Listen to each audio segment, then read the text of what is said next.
Welcome to Powerless Penguins United Big Book Study. This week I'm pleased to reintroduce Mags D, who's kindly come along to continue with the Big Book Study. Over to you, Mags. Thank you so much, Laws. Good morning, everybody. Happy Saturday. My name is Mags and I'm an alcoholic. It's great to be here. It's great to see so many familiar faces. I'm smiling because one of our fellows has put into the chat there that this is not probably going to make any sense. We've got a couple of friends on here, Greg and Julian, that are together in Wales, it seems, for the first time. And another one of our members has just put in the chat there,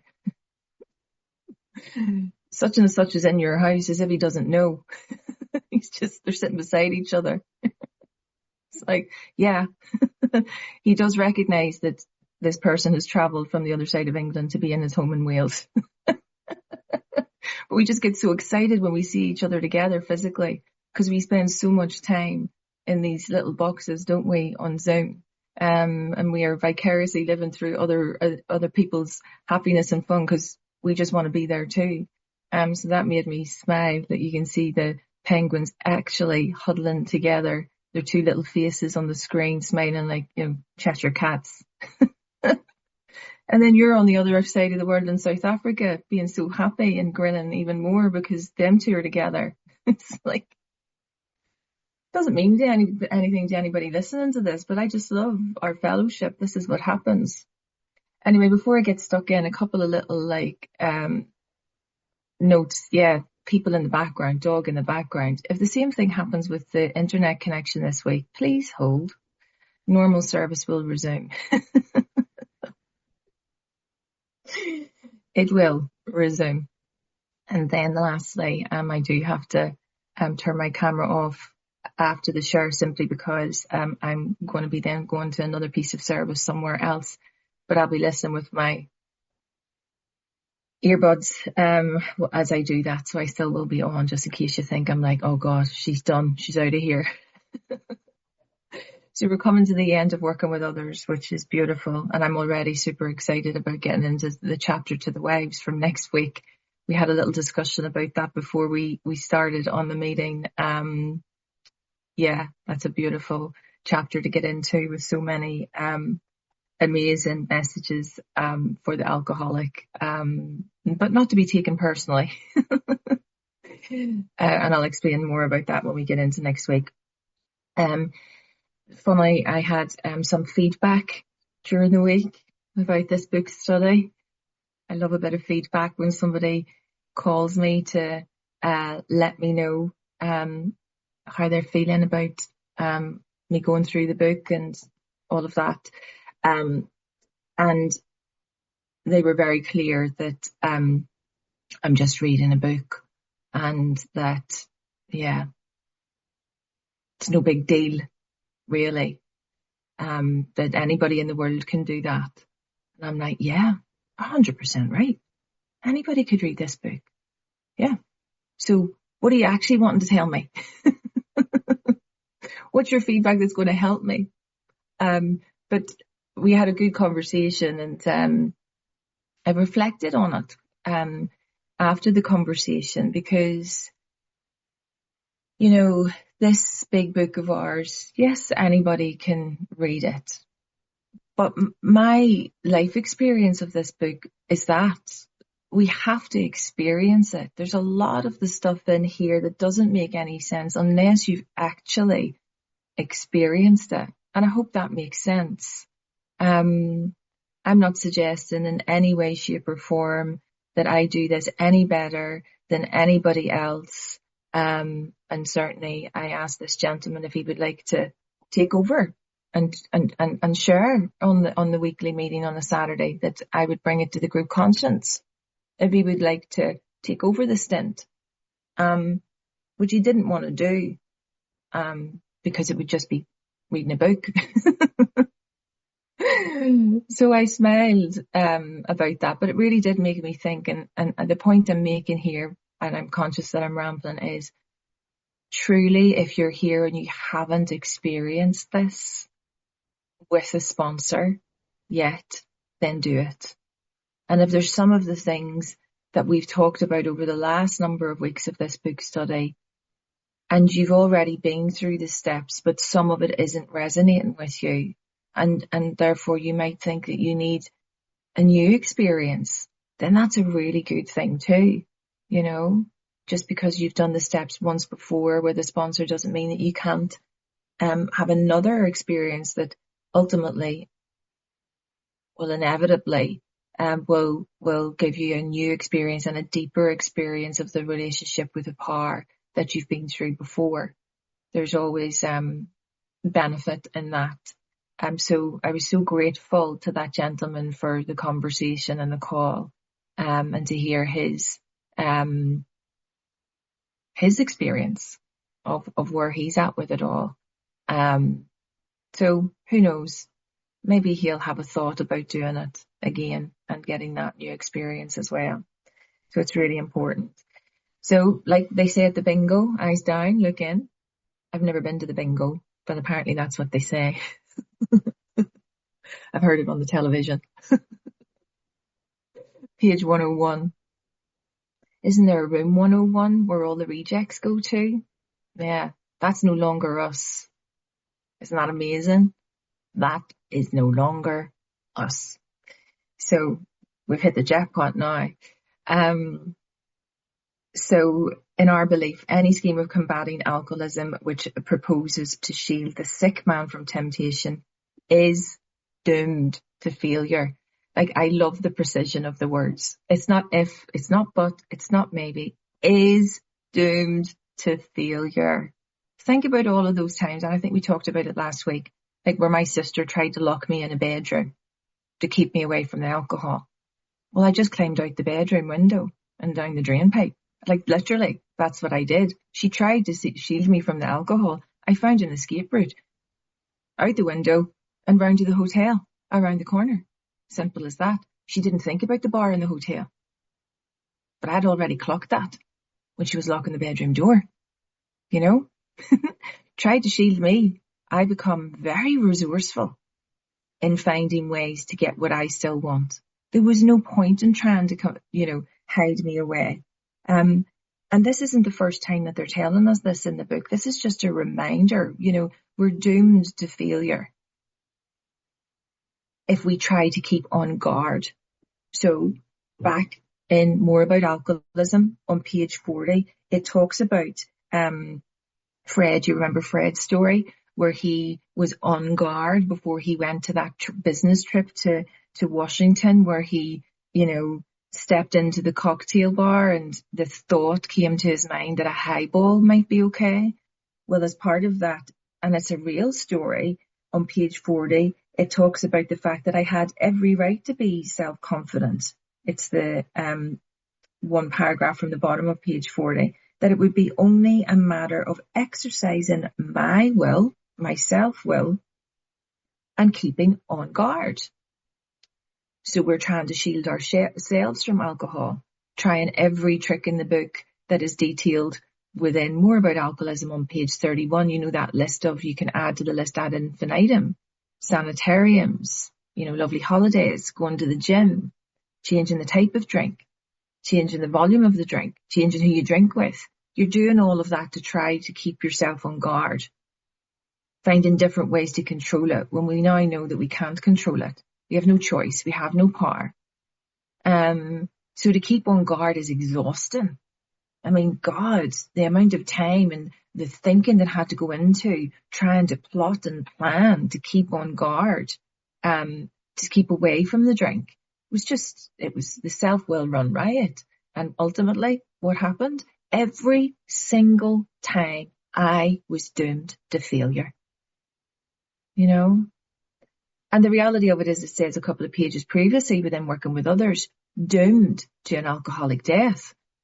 Ultimately, that failure of keeping on guard was going to bring me to being doomed, an alcoholic death.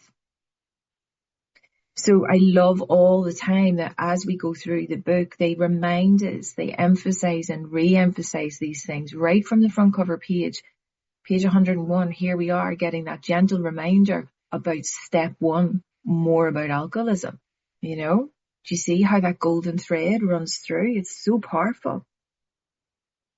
If the alcoholic tries to shield himself, he may succeed for a time, but he usually winds up with a bigger explosion than ever. Do you remember those 3 little checks within More About Alcoholism? Again, reminder of step 1. Step over to the nearest bar room. Try some controlled drinking. Try drink like a gentleman. Try leaving it alone for a year. That's what they're talking about here. Shielding ourselves. But the bigger explosion that it talks about on page 31, which I have found out through my experience, not just by reading the book, but through my bitter experience, is that after every single relapse, it gets worse. Never better. So you might be listening to this, you might be sitting here today, you might be 90 days in, you might be 6 months in, you might be a year in, with no action, through the steps, just coming to meetings, and it seems to be working for you just now. Note what we're talking about here. This is a gentle reminder. Working with others is an amazing, amazing reminder to every single one of us as sponsors, as sponsees, and if you're neither of those right now, because the reality of it is you need to become that in order to not have to shield yourself or be shielded by other people, because either way, that ain't going to work. It says we've tried these methods, these attempts to do the impossible have always failed. It is impossible for you to shield yourself from alcohol. See the precision in the words? Impossible. And it brings you back to the pages in step 1 again. Those little gentle reminders that the fact of the matter is, this is the baffling feature of alcoholism, this utter inability to leave it alone. It's impossible to leave it alone with our self-will or by being shielded, by being on guard. No matter, page 34, no matter how much the desire, the wish, or the urge. Isn't that amazing to be reminded of all of this right now? When we think we're through, this far through the program, we've had the spiritual awakening as the result of the steps. It's continuing to remind us of these beautiful things, that as we continue to work with others, we ensure our immunity to alcohol. The drink thing will not return if we keep on doing our daily reprieve, step 10, 11 and 12. And who says there's no rules in AA? Do you hear that a lot? In the rooms, I do here where I live. There's no rules in AA. Really? Here's one. So our rule is not to avoid. There are rules in AA. There's 3 of them in the big book. And if there's 4 and if there's 5, tell me. At this stage, I can only remember the 3. But let's start with this one. So our rule is not to avoid a place where there is drinking. If we have a legitimate reason for being there. Notice that that's italicized, okay? Like the story from the Greenland ice cap. You know that one? People trying to shield you, no matter where you go in the world. Somebody's going to rock up with some sort of alcohol, aren't they? In the part of the world that I live in, like we said last week, there's a bar in every corner. If we have a legitimate reason for being there. This, for me, in my very early recovery, when I was only in my step 1, 2, whatever, I had to have a legitimate reason for going to these places. So if it was a wedding, then I go and I do what is suggested in the next couple of pages, and then I leave. I never really discussed a kind of escape plan for anything. If I was going somewhere and I felt that I needed to get an escape plan to get out of there, then I didn't go. If I felt that I needed an escape plan in early recovery, then what was the point in being there? I was vulnerable, and therefore I wasn't going to put myself in a place to be vulnerable. That might not be the case for you. That might not be your experience, but it was mine. That's just the way that it was for me. I don't, if somebody that I sponsor is going to go to a wedding with their family and they feel safe and comfortable to do so, and they wish to leave at, 4 o'clock on the dot before the alcohol's served, then so be it. That's their choice. That's their choice. you know. They know that the sponsor is at the end of the phone, or somebody from the fellowship if they need to have a conversation, and then they can go back into the room and continue with the family celebration, whatever that might be. But if I ever felt vulnerable in early recovery and was going to be around alcohol, I just didn't go. But you know what the miracle of it? It's no longer like that. It is no longer like that. I can go anywhere and be surrounded by alcohol and not be impacted by it, because the problem has been removed. There is a solution. Page 17. It no longer exists for us. The problem has been solved. Past tense, taken away. It's disappeared. All of those words that we hear through the book. That's my experience. It goes on to say that includes bars, nightclubs, dances, receptions, weddings, and I love this, even plain ordinary whoopee parties. You been to a whoopee party? I haven't, but it sounds class.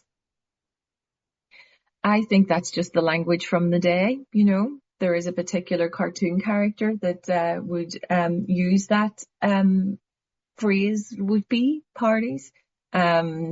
It means, yeah, anyway, it doesn't matter. I'm not going to go into the whole thing because I'll end up confusing people. But just plain old ordinary whoopee parties, you know, when your family are getting together, they might just be having a little get together just to, I don't know, if it's anything like my family, they're just getting together to have a sing song, play a bit of Irish music, you know, whatever. Plenty of drink there. I can go to those things and be surrounded by it. Doesn't faze me. To a person who has had experience with an alcoholic, this may seem like tempting providence, but it isn't. This is a beautiful, beautiful line. So to my family, when I first came out of rehab, they wanted to protect me. They wanted to shield me. But the reality of it is I knew deep down within me that the drink problem had already been removed. It had been solved whilst I was in there. I was working the steps with my sponsor, like you're told to do, like the desperation of a drowning man. My family would have thought it was tempting providence to bring me to somewhere with drink around me, that they were placing me in a position to be harmed, that they were placing me in a position where I was vulnerable. But I knew that I wasn't. Okay? Providence in the business world means like how you would manage resources. So what my family were doing then was basically trying to manage their resources, manage me as a resource, if you like, to keep me away from these events and to keep me away from alcohol. But there was no necessity to manage the resources because the problem had been solved in me. And my sister and family still don't get the extent as to how far away I am from alcohol. They don't understand it because they're not alcoholic, and they don't need to understand it. All I've got to do is to practice my principles in all of my affairs and continue to keep me in fit spiritual condition, or to take those maintenance steps in step 10, 11 and 12. And, you know, God sorts out the condition. So I remain complete, I remain whole, and the drink thing is never going to be an issue for me. I don't fight alcohol one day at a time. And nor is going to these parties or family get-togethers or work events or whatever it is. It's not tempting providence in the protection of God. Notice that the word providence is capitalized there, meaning God. Okay? By me going into these places where I am surrounded by alcohol and people that are drunk or, you know, using other substances, I'm so safe and protected. So safe and protected. Like we talked about on page 58, you know, we ask his protection and care with complete abandon. This is even before we're going in to take our 3rd step prayer or our 10-step promises. We've ceased fighting everything and everyone, for by this time sanity has returned.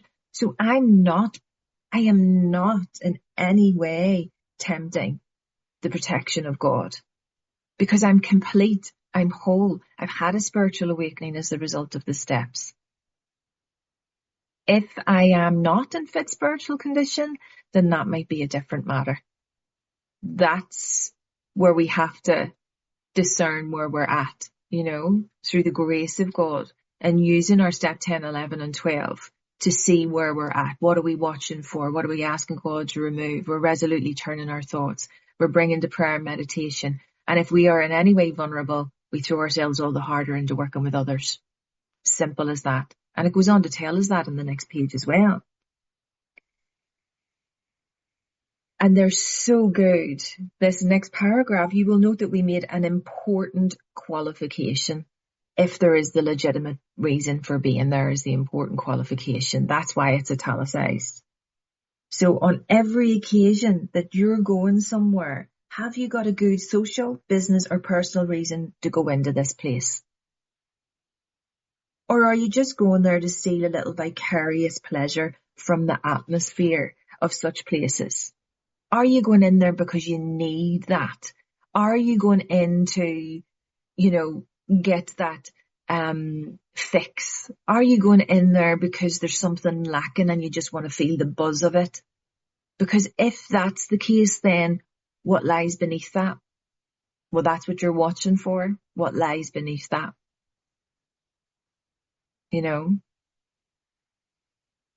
I have to watch myself when I'm in good spirits. A lot of the times, people think that things can come over them just when they're in a state of depression or sadness or whatever it might be. I've got to watch myself in step 10 when I'm feeling elated, because that can bring other things to me where I want to be around loads of people, and then all of a sudden a certain mental blank spot often would take place and you're like, whoa, how have I ended up here?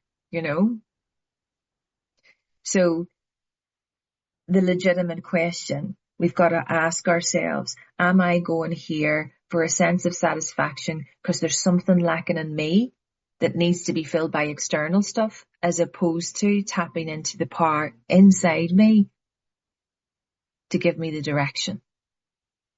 If I'm feeling a little bit hyper, it's because there's something going on outside of me that I'm trying to control or whatever. And then when I take that pause, when I take that breath, okay, why are you feeling this hyperness? What is this agitation? What are you running away from, etc., etc.? So there's a whole load of tools that we have in our spiritual toolkit to be able to identify all of this stuff, so that we're not going into the place where we need vicarious pleasure in anything or from anyone. Because my peace of mind comes from within, not from outside. A gentle reminder here to the importance of step 10. So if you answer these questions satisfactorily, you have no apprehension. Go or stay away. Whichever seems best. You're guided by this power. You're guided by something greater than yourself. When you tap into that, when you're like, well, should I stay or should I go? Like the song, should I stay or should I go now? I'm not going to sing it. Don't worry, people. Should I stay or should I go? You know what? I'm going to stay because I'm going to enjoy it. I'm surrounded by great people. And you'll know when it's time to go. Had enough. And off we pop. Simple as that. Don't have to put ourselves through the ringer of keeping ourselves there just because we have to please people. No, I'm ready to go. My recovery has given me the opportunity and the autonomy to say, I've had enough. See you later. Enjoy your night. I was never able to do that of myself. That in and of itself is a miracle, that I feel comfortable and confident to say to my family, do you know what? I've had enough. Use crack on. Powerful. And for some of you here, it might seem really ridiculous that that was even a thing for me, that I couldn't get up and walk away. But that was me. Now I have the ability and the strength within me. If somebody asks me to go somewhere, that to say no is okay. That's the power of recovery. And no is an answer. End of. That's it. Full stop. Move on. I never had that ability of myself. Recovery and the miracle of recovery has given me that opportunity. Because I was such a people pleaser, such self-propulsion as they talk about it in the actor running the show, that I had to force myself or push myself, self-propulse, throw myself into things to make other people happy. Yet in the end, it was causing myself harm. Wrestling satisfaction with this world, thinking that I could manage it well. And it was never going to work out. But be sure you're on solid spiritual ground. This is the thing. This is the nod to your daily reprieve when you're working with others or you're surrounded by others. before you start, and that your motive is going anywhere or doing anything is thoroughly good. Do not think of what you will get out of the occasion, because here's the thing. Remember, top of page 20 is ex-problem drinkers. Our very lives depends on our constant thought of others. What you're going to think about is what you can bring to that scenario. You better be on firm spiritual ground. But here's the little caveat, the little reminder. They are so wonderful in giving us these little reminders. They know us so well because they've experienced this. You know, they've experienced it, which is so important. But if you're on shaky ground, you better work with another alcoholic instead. If we're shaky in any way, be of service. It tells us that right from the very beginning. We've said it, page 20. My very life as an ex-problem drinker depends on my constant thought of others. Even when we're in the midst of our completing our sex inventory, you know, if we feel that we're going to place ourselves in harm, you know, we have to throw ourselves all the harder into the to working with others. It quiets the imperious urge when to yield would mean heartache. So the solution is always the same. This week, as an example, for me has been absolutely and utterly horrific. Everything, I was talking about this at a meeting the other night. Everything in life feels as if it's coming at me. Family, work, friends, relationships, Joe Blogs on the street, the bus driver, the little old lady standing in the queue in front of me in some little, you know, supermarket. The dog is even coming at me. Everybody's coming at me. And I'm about to scream, and it's like, oh, hold on a second. Where are you at, Mags? Because I learned on another meeting of the fellowship last Sunday from an amazing gentleman who said, life is never coming at me. It's coming from me. And I thought, oh my God, that is powerful. All this week, my horrific week, and everything that I'm horrific, doesn't that sound really dramatic? Oh my God, Mags, wind your neck in. Horrific. But it wasn't really horrific. See where my mind takes it to?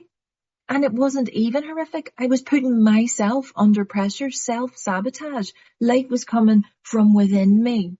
It wasn't coming at me. It was coming from me. The little old lady in the little supermarket. Meh, meh, meh, meh, meh, meh. Why isn't she fast enough? Why can't she get her purse out? Why is she using self-checkout? Doesn't even know how to use it. Why doesn't she go to get the help from the woman? That wasn't coming from her. She wasn't coming at me. That was coming from within me. My lack of patience. Do you know those self-checkouts? Oh my God, they are the bane of my life. They can change my day in any given moment. Not coming at me. The self-checkout's not coming at me. It's coming from me. Do you know those moments? I see a lot of people smiling on the screen because you know what I'm talking about, don't you? Love it. And that's where we need to be on good spiritual ground. What is my step 10 showing me? What am I watching for? Impatience, intolerance. What am I watching for? When in actual fact, I have to resolutely turn my thoughts to that little old lady in that queue. What can I do to help her? What can I do to help her? That's what this is all about. And see, this week, I've had to throw myself all the harder into helping others. You know, my friend here, Laura, she's somewhere fancy right now. She's living her best life, right? Do you mind me saying this, Laura? She's at one of the greatest events ever. She's down there, Formula One, living her best life. 9 months in recovery. Never thought in a gazillion years that she was probably able to do this. I'm looking at her going, well, it's all right for her because she hasn't got my horrific life this week. She's there all dressed in her gold jacket and all, hanging around with these superstars. And I'm thinking, oh my God, she's not throwing herself all the harder into, I'm having to do that this week.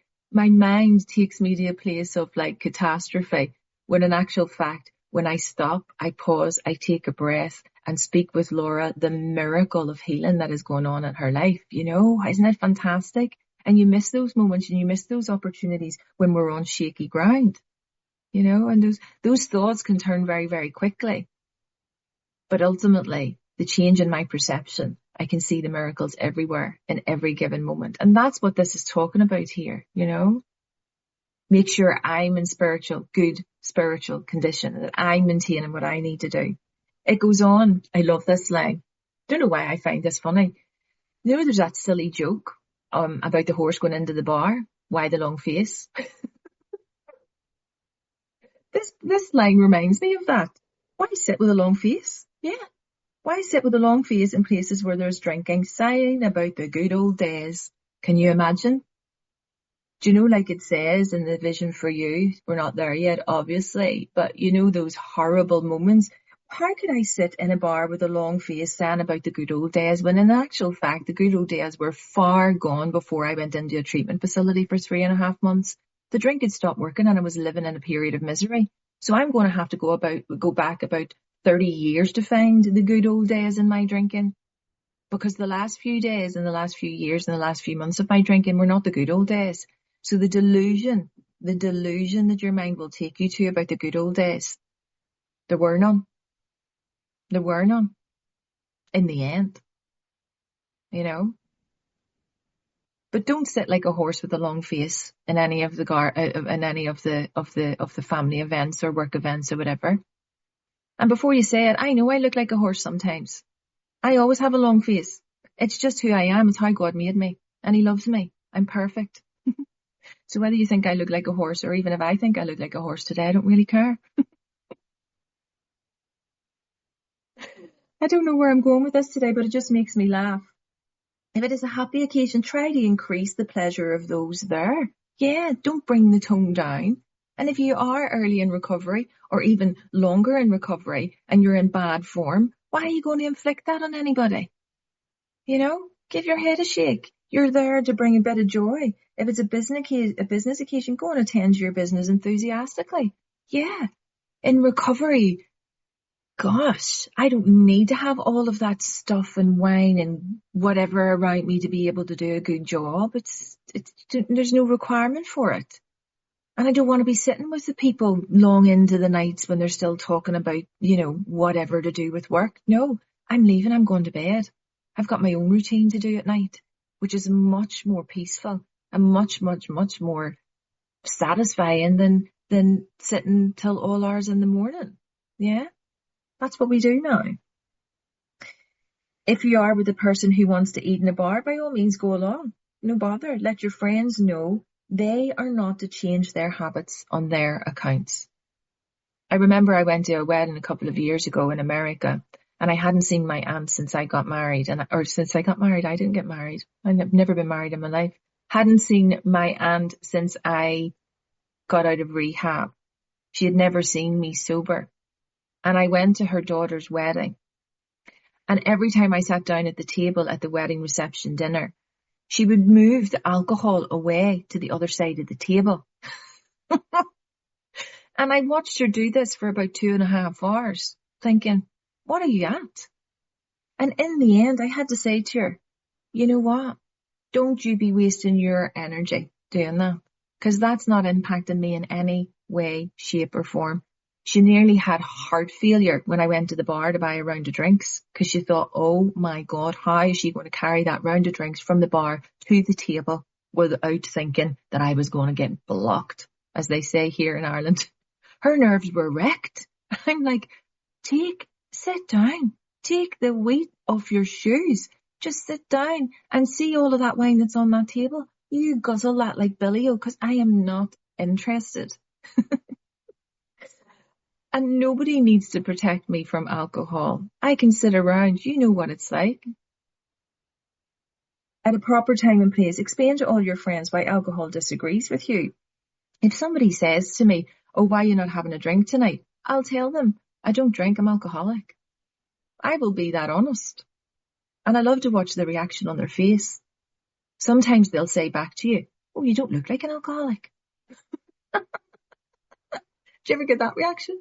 You don't look like a drug addict. Well, thank God for that. I've been away from it for nearly 7 years. I wouldn't like to think that I looked like I was 7 years ago when I was dragged out of the gutter by some stranger and thrown in the back of an ambulance. Thanks for the compliment. Sometimes in a work environment, I will share with people that I'm alcoholic if I believe it's going to be useful for somebody. I think I've said it before. I'm not running around Belfast saying, hey, look at me with neon lights above my head. Mags the alcoholic. Do you remember me? No, I'm not doing that. But if it is going to be useful for somebody, I'll definitely share it.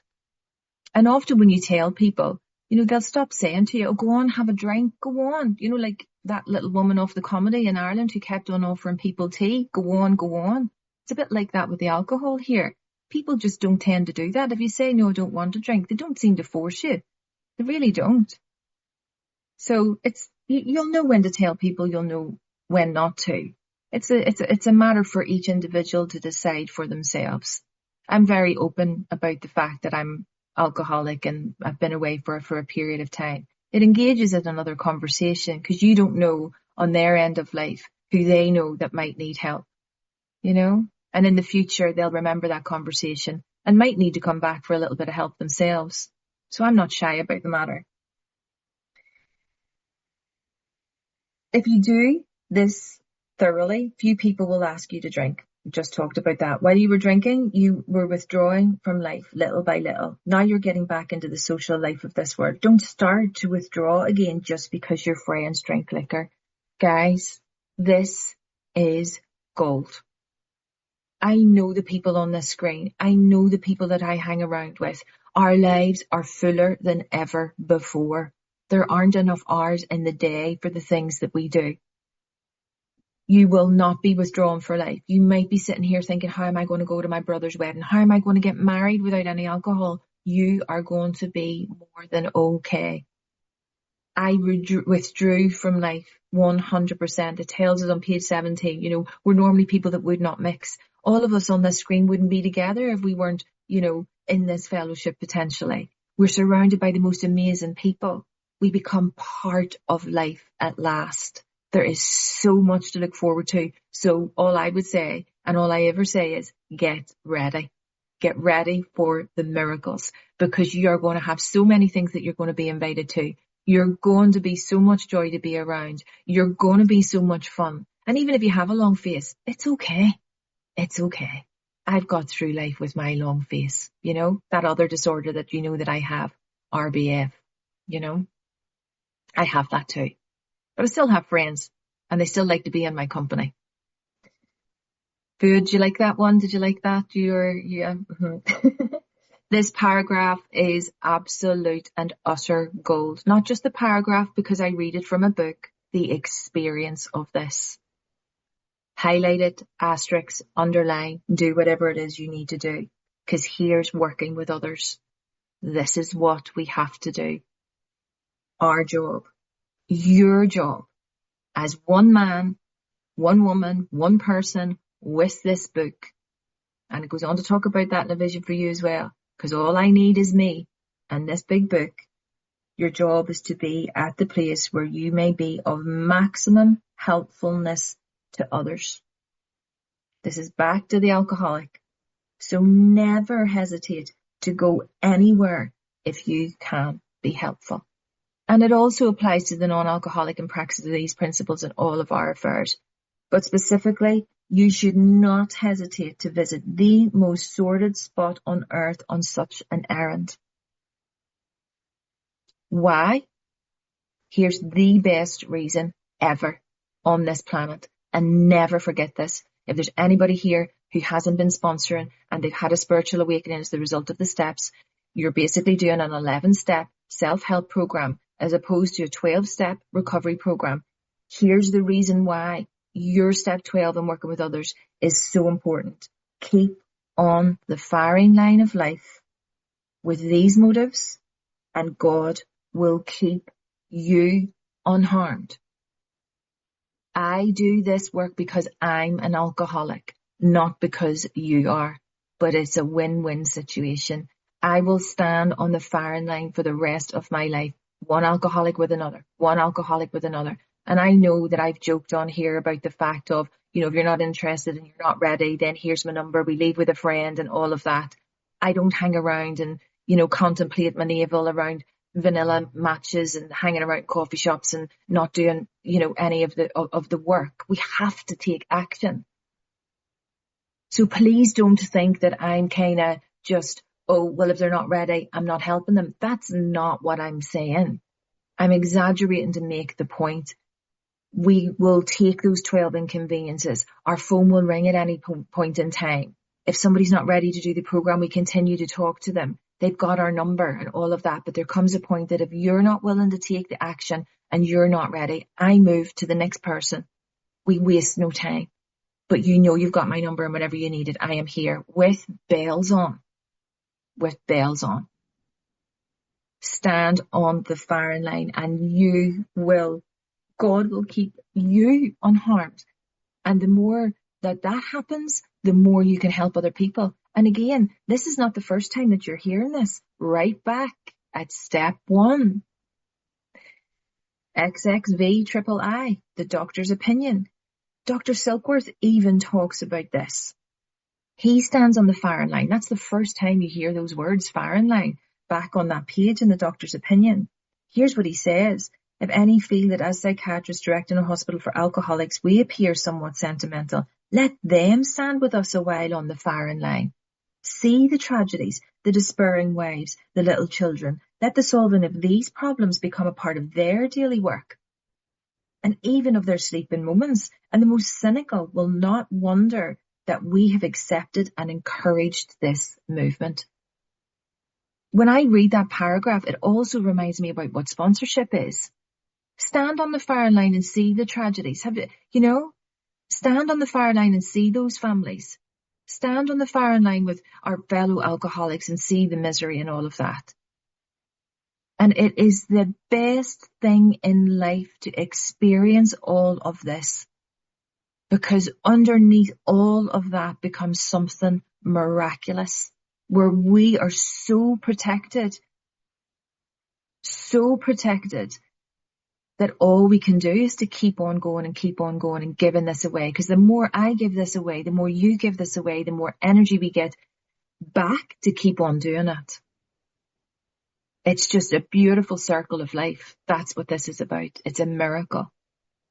So don't forget 102 in that paragraph. I love these next little paragraphs as well. Many of us keep liquor in our homes. I don't. I just don't. Just because. I just don't need to. We often needed to carry green recruits through a severe hangover. Back in the day, they wouldn't have had many facilities. They would have had to help each other taper off alcohol. They might not have been near hospitals. They might not have had meetings to go to and all of that. So yes, some people back in the day would have had to have spoon-fed people alcohol to taper them off.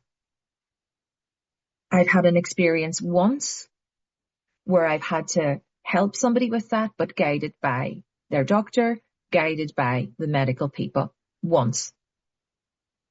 The reality of it is, if somebody is struggling to come off alcohol, they need to seek the medical advice. Don't try to do this by yourself. We've talked about that before. See where the medical people are right. Some of us still serve alcohol to our friends, provided that they are not alcoholic. Do you know that little caveat? They put that in there to make sure that we remember you're not serving alcohol to your alcoholic friends. I have done that. Previously, where we're both trying to stop drinking, and then we're like, oh no, we'll just try one more time. And I've served it to somebody. How ridiculous, the insanity of it. If people come to my home, do I purchase alcohol if they drink and they're safe to do so? Yeah, I do. Often there's none left by the time that they leave, which is great. But even if there was some left, I would be pouring it down the sink because I have no use for it. Could I keep it in the house? Yeah, I probably could, but I just don't want to. I just don't want to. It's up to each individual to decide for themselves. But some of us think we should not serve liquor to anyone. Here's the important thing. Like I've said, it's up to each individual to decipher for themselves. We never argue this question. We feel that each family, in the light of their own circumstances, ought to decide for themselves. Whatever you do in your home, your decision. Whatever I do in my home, my decision. I will not enforce anything upon sponsees. Up to them. If they ask for suggestions, if they ask for what would you do, then we talk about it. But ultimately, the decision lies with them. If they're in fit spiritual condition, they're not going to have any issue. If they're vulnerable, then they know what to do.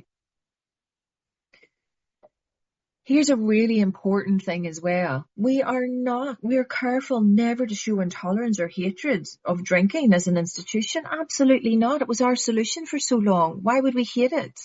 I'm not going to come down on people like a ton of bricks and saying, oh my God, you can't drink. I can't be around you. What are you doing? It's ruining your life. None of my business. Not at all. It's just going to put people off talking to us. Experience shows that such an attitude is absolutely not helpful to anyone. Every new alcoholic looks for the spirit among us and is immensely relieved when he finds we are not witch burners. Later on in A Vision for You, it talks about the fellowship, creating the fellowship that we wish to seek. Can you imagine coming into a room where everybody is just dour and boring?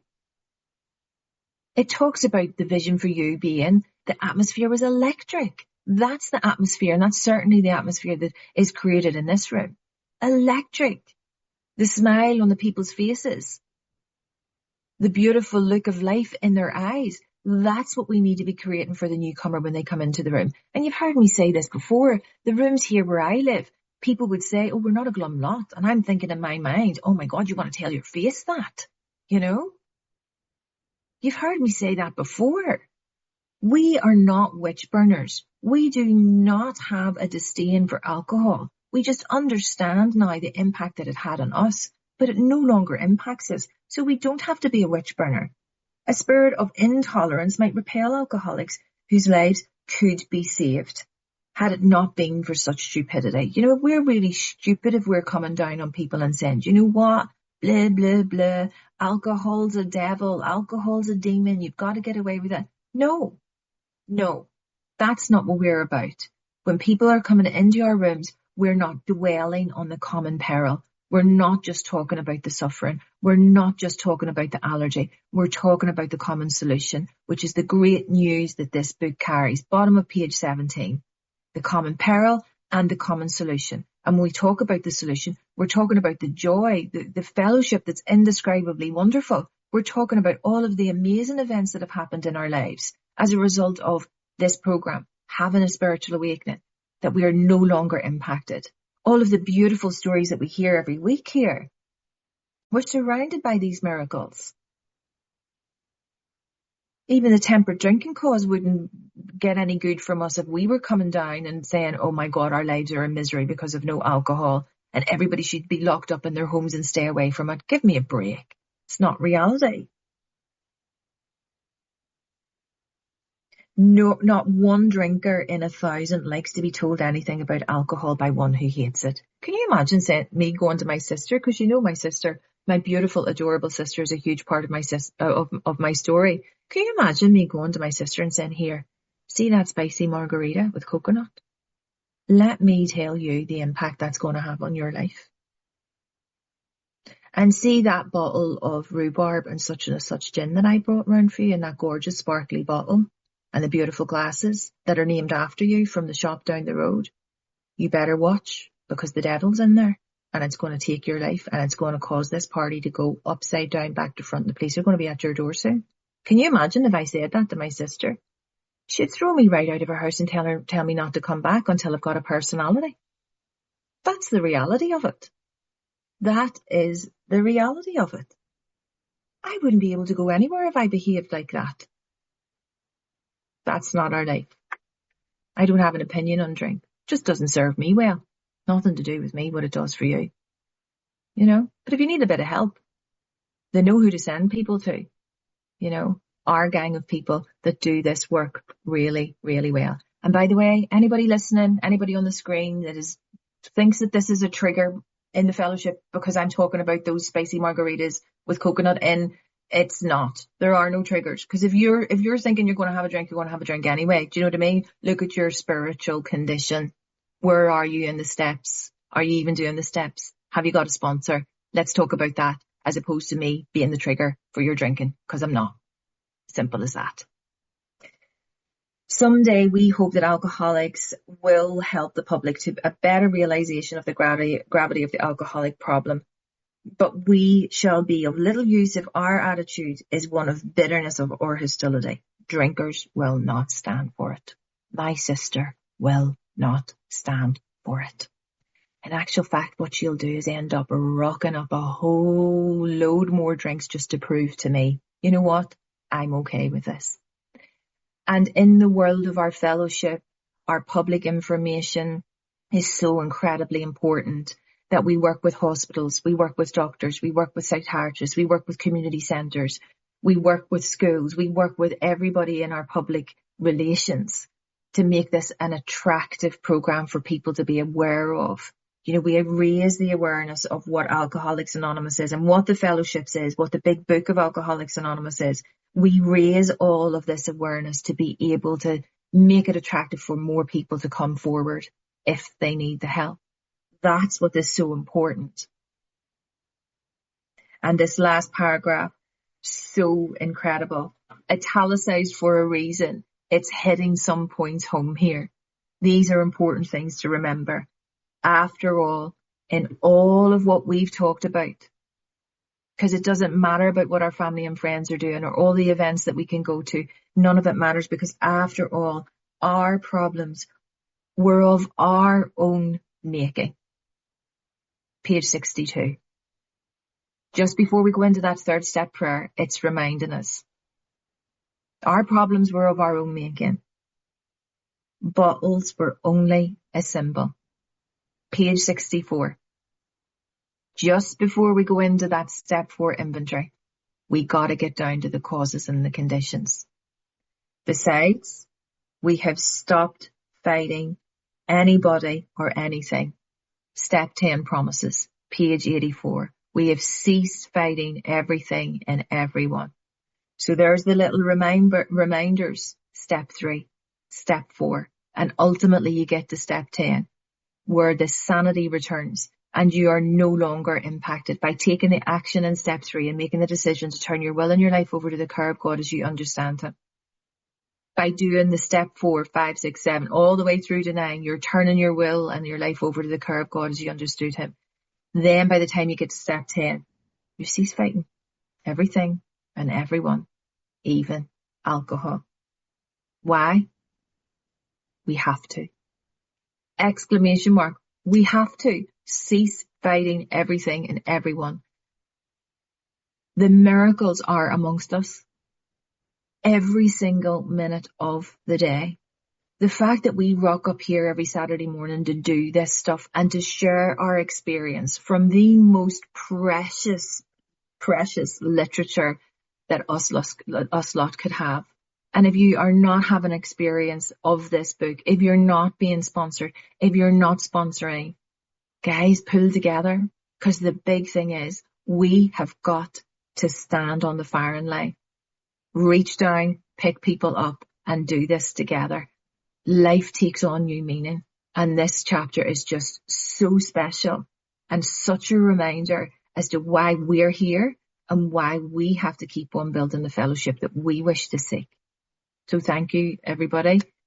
Next week, fun and games, chapter to the wives. I'll leave it at that, Laws. Thanks. And let's start recording.